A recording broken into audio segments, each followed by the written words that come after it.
what you're looking at here is pure evil. I've been doing this job for close to 40 years, and it takes a lot to bother me. This case absolutely sickens me. On June 5th of this year, Manatee County Sheriff's Office received a cyber tip with 4 images of child exploitation material transmitted between the suspects, Nicholas Bassler and Sierra Campany. The images were uploaded to Facebook in a chat between the two. Throughout the investigation, and techniques were used to identify the suspects and also where they resided. And on September 13th, contact was made with Bassler and Campany at their residence. During that conversation with the suspects, probable cause was developed for a search warrant, and a warrant was executed. During the search, we found numerous electronics to include the target tablet that we were looking for.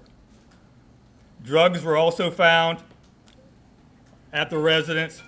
DCF was notified due to a child living at the residence.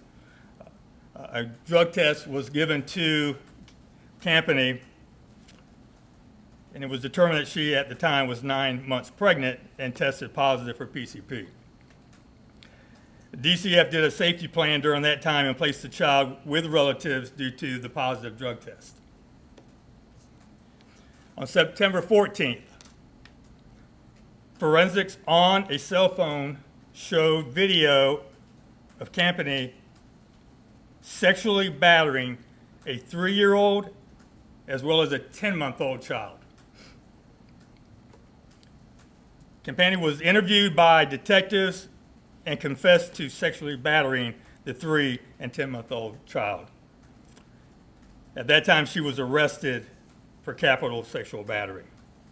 On September 15th, further forensics on the cell phone showed videos of Bassler sexually battering the 10-month-old child.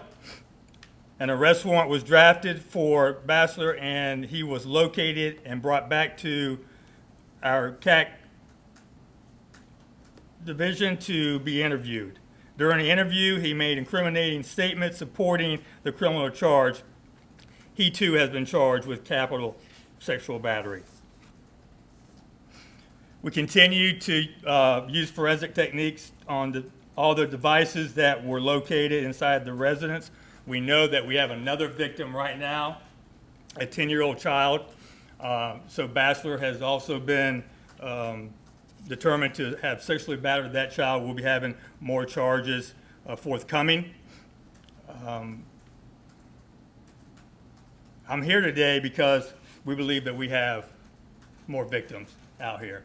We know that the suspects traveled to New York. We'll be reaching out to our law enforcement partners in New York to make sure that we have the information passed along just in case that they have some cases. I don't know how you could do the things that they have done to small children and go to sleep tonight. But this, in my opinion, is lower than any scum that I've been around in a long, long time.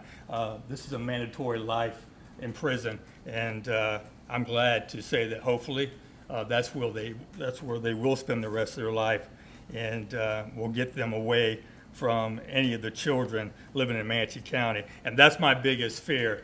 I would say to any adult that knows these two dirtbags, who has kids that has been around them, to talk to your children to make sure that they have not been sexually battered or attempted sexual battery on their children.